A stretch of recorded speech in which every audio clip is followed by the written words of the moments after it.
Assalamualaikum. Selamat datang kembali di pembahasan mendalam kita.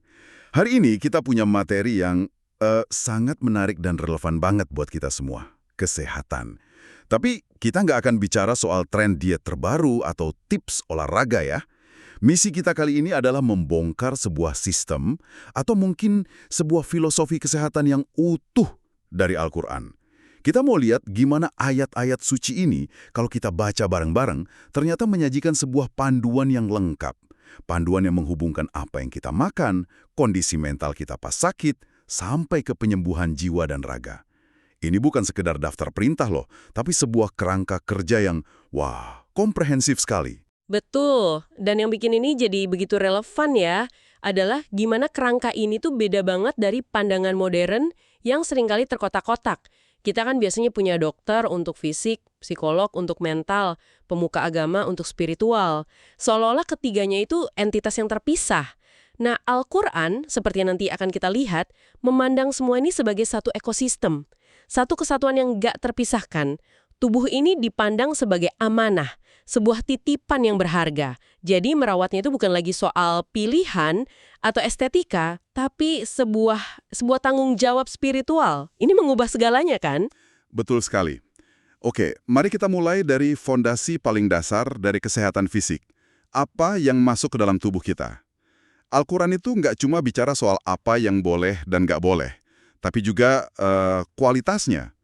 Ada satu ayat di surat Al-Baqarah yang jadi landasan untuk ini. Ayat 168? Benar. Bunyinya seperti ini. Ya ayyuhan nasu kulu mimma fil ardi halalan tayyiba, wala tattabi'u khutuwatis syaitan. Yang artinya, wahai manusia, makanlah dari makanan yang halal dan baik yang terdapat di bumi, dan janganlah kamu mengikuti langkah-langkah syaitan. Nah, perhatikan deh. Ada dua kata kunci di situ, halal dan toyib. Banyak orang kan fokusnya di halal aja ya, apa yang diizinkan secara hukum. Tapi Al-Quran menyandingkannya dengan toyib, yang artinya baik. Baik dalam arti apa nih? Nah, para ulama menafsirkan baik ini dalam arti yang luas banget. Baik dari segi nutrisi, kebersihan, kualitas, bahkan cara memperolehnya. Jadi, sebuah makanan bisa aja halal, misalnya daging sapi. Tapi kalau sapinya dikasih pakan yang nggak sehat, atau disembeli dalam kondisi kotor, bisa jadi dia nggak toyib lagi. Ini konsep mindful eating yang dalam sekali loh. Oh, jadi ini bukan sekedar checklist halal atau haram gitu ya, tapi lebih ke sebuah ajakan untuk kita aktif mencari kualitas. Ini kayak fondasi preventif ya, sebelum kita ngomongin sakit dan obat, Al-Quran udah menetapkan standar asupan dulu biar tubuh tetap prima. Tepat, halal itu aturan dasarnya, toyib itu puncaknya. Ini langkah proaktif pertama dalam sistem kesehatan ini. Menjaga tubuh itu dimulai dari piring makan kita, dengan kesadaran penuh akan apa yang kita konsumsi. Oke, jadi fondasinya adalah asupan yang baik dan berkualitas. Tapi, ya, sesehat apapun kita jaga pola makan, sakit itu kan bagian yang nggak terhindarkan dari kehidupan. Nah, disinilah sistem Al-Quran beralih dari pencegahan fisik ke ketahanan mental.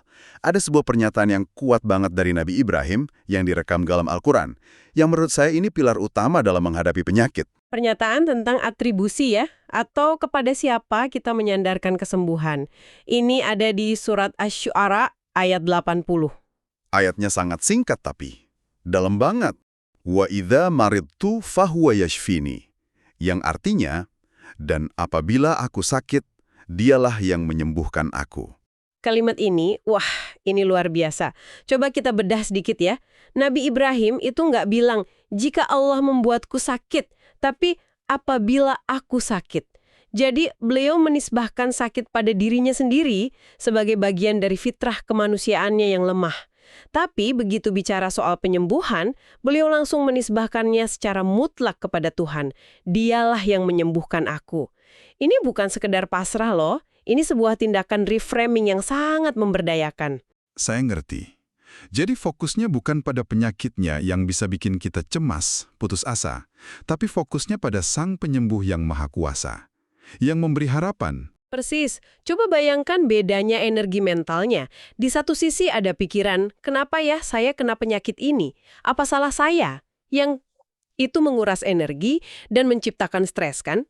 Di sisi lain, ada pikiran, oke, penyakit ini ada pada saya, tapi sang penyembuh ada di sisi saya.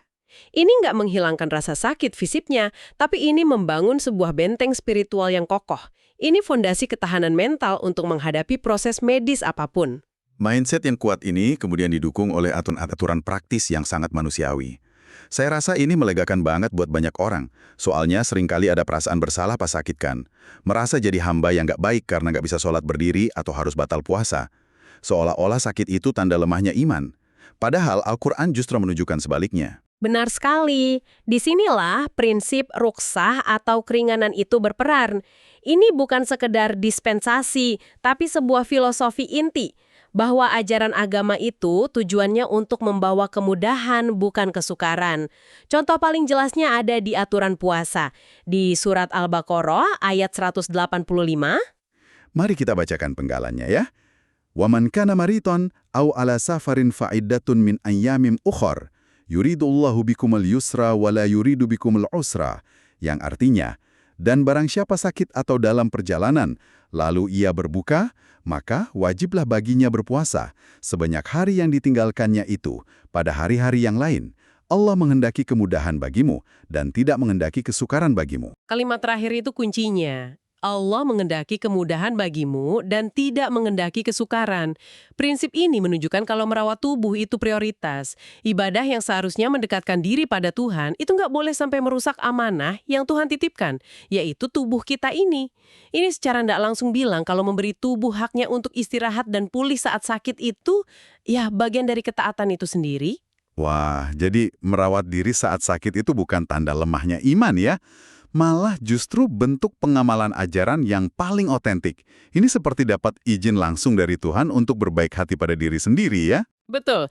Dan kalau kita lihat dari perspektif yang lebih luas, ini sejalan dengan salah satu tujuan utama syariat Islam atau maqasid asyariah, yaitu hifz an-nafs, pemeliharaan jiwa dan raga. Menjaga kehidupan dan kesehatan itu salah satu pilar utamanya. Jadi keringanan ini bukan sekedar aturan teknis, tapi manifestasi dari tujuan yang lebih tinggi itu. Merawat tubuh adalah ibadah. Ini menarik sekali. Oke, jadi kita punya mindset yang benar, terus kita juga diberi izin untuk merawat tubuh dengan istirahat. Tapi ini bukan berarti kita cuma diam dan pasif menunggu kan? Al-Quran ternyata juga mendorong kita untuk aktif mencari obat. Bahkan menunjuk langsung ke apotek yang ada di alam.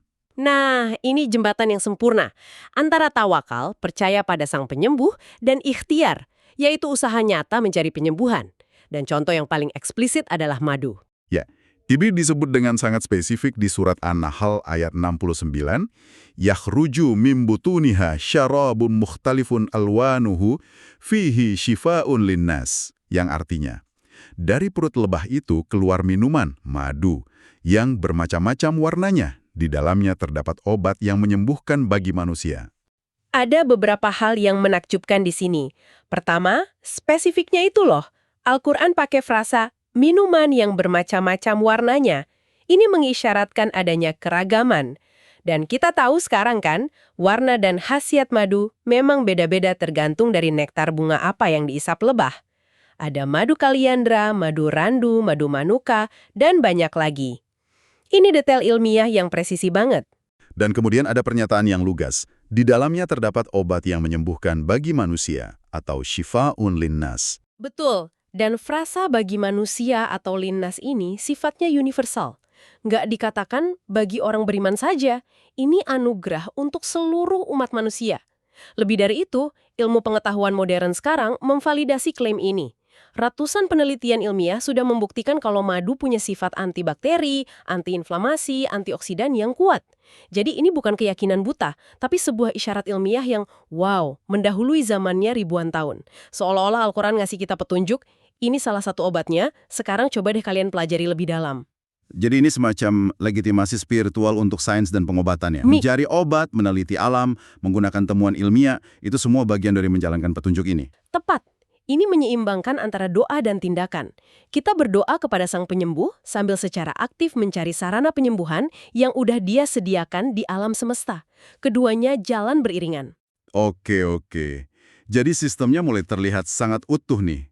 Dimulai dari asupan halal dan toyib sebagai pencegahan, Lalu mindset keyakinan pada sang penyembuh saat sakit, didukung oleh keringanan praktis untuk merawat fisik, dilanjutkan dengan perintah untuk aktif berikhtiar mencari obat dari alam. Tapi ada satu lapisan lagi, yang mungkin paling fundamental, yaitu Al-Quran memposisikan dirinya sendiri sebagai sumber kesembuhan. Nah, ini dia puncaknya, puncak dari konsep kesehatan holistik ini yang mengikat semuanya jadi satu. Betul. Tapi, konsep Al-Quran sebagai syifa atau penawar ini kan dalam banget ya. Dan di masyarakat kadang ini disalahpahami.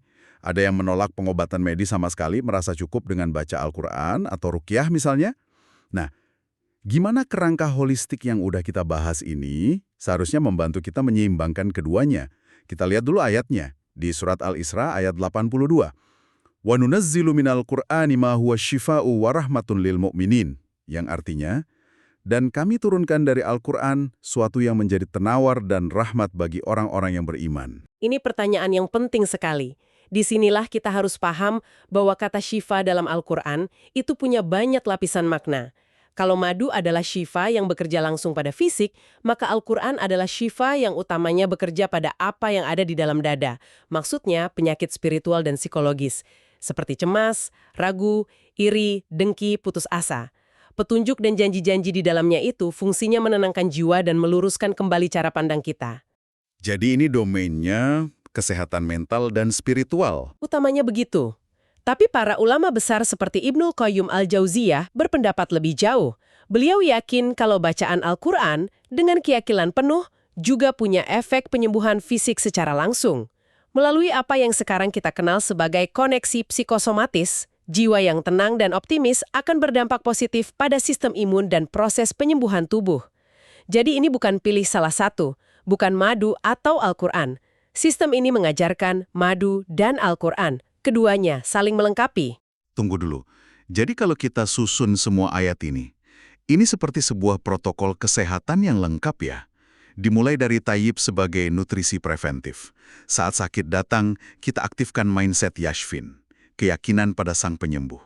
Terus kita terapkan prinsip user, kemudahan dengan merawat tubuh. Sambil jalan, kita lakukan ikhtiar fisik mencari sifa dari alam seperti madu.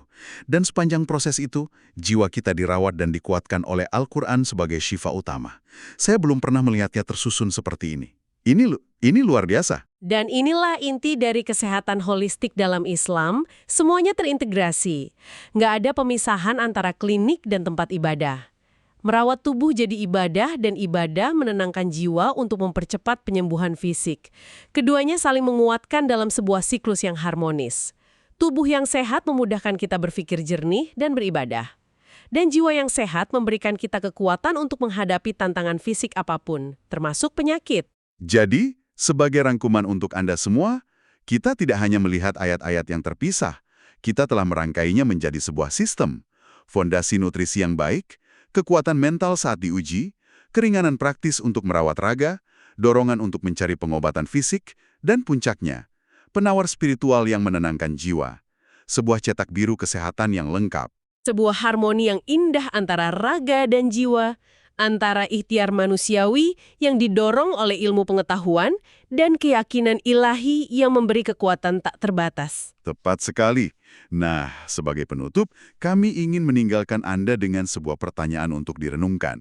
Mengingat Al-Quran secara seimbang menunjuk pada penyembuhan dari sumber konkret seperti madu yang mendorong ikhtiar medis, sekaligus dari sumber spiritual seperti ayat-ayatnya sendiri.